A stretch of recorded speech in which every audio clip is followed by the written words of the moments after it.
tells me this is not his baby, but I'm going to tell him it's his baby. I can't let you do that.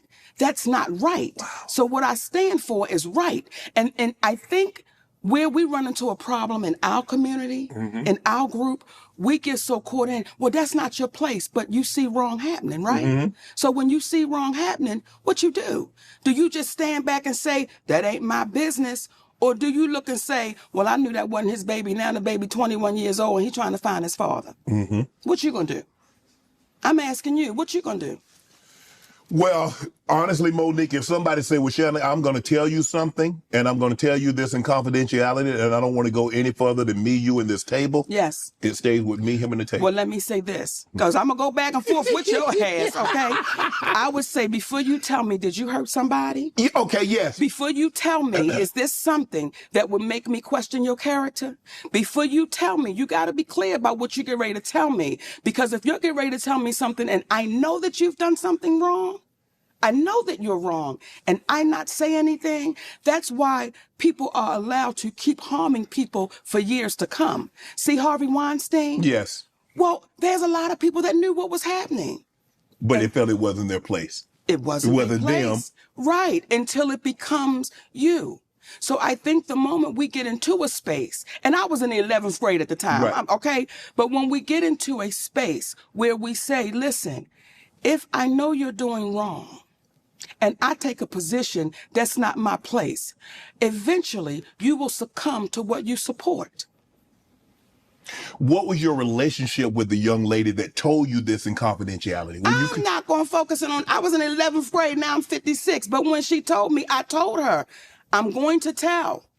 See, I'm that. I'm going to tell him what you said, so we clear. I'm going to tell him what you said, because that's not right. Oh, my goodness, Mo. See, I think that's the problem that we're dealing with right now, Shannon. Okay. When we know something is wrong, everything Cat Williams said here and said, right. We all know it to be the truth. However, we get so caught up in, well, I ain't going to say nothing. Right. Well, can you believe he said it? Or can you? Or it's the messenger. It's the messenger, baby. We get so caught up in the messenger that we'll overlook the message. People have a hard time hearing a 5'5" giant tell the truth. People have a hard time with a black woman over 200 pounds tell the truth, because people that look like us, we should just be grateful we got invited to the party. Right. We should just be grateful that someone paid us attention. I've dealt with that my whole life. I've dealt with that. So when you get to a space where you say, listen, I want to be free. I want to be free. I don't want to walk around intimidated, scared, fearful. What might happen? What they going to say? What they going to do? If it's your story and it's the truth, tell it. Because what you can do is be in a position to prevent it happening to someone else over and over and over again. So if I go back to the 11th grade with that sister who's no longer with us, rest her with that sister, I would do that again.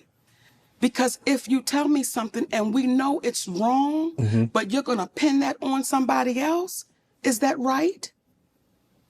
No, it's not right. And what would your Aunt Mary do? Man, Monique, I swear, Monique. You're not answering my question. What would your Aunt Mary do? Well, she gonna tell it because she's gonna tell anything anyway. So yeah, they probably know not to tell her. But that's why you love Aunt Mary, because Aunt Mary kept it in check. Yeah. Even though you didn't want to tell her, right. She was gonna tell that baby, you know that's not your daddy. Right. We're not gonna play like that. You love Aunt Mary. I do. The uniqueness of your name, M-O hyphen. Most of the time, Monique is a singular. It's not M-O hyphen. What was that like? Because people say, oh, you trying to be different. You trying to be bougie. You know good well you spell your name Monique like everybody else spells Monique. I do. That's my stage name. When I'm not on stage, my name is M-O-N-I-Q-U-E. When I'm on stage, it's M-O, the little hyphen, N-I-Q-U-E. That's just entertainment. Did you ever think about changing it to the hyphen? No. On stage is one person. Off stage is somebody different. And sometimes we get the two mixed up. Right. On stage, I am an entertainer. Right.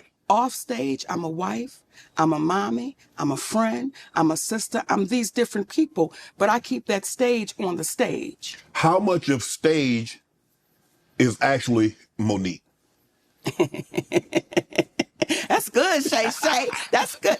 All of the stage is Monique, but there are certain things Monique's going to say on stage that she wouldn't say off the stage. Okay. There are certain things on that stage. You know, there have been people that said, oh, she cussed so much. Oh, I'm a performer. Right. I'm an entertainer, and I'm on stage. But no one will ever find an interview of me doing what I do on stage in an interview like I'm having with you. It's two different things. Right.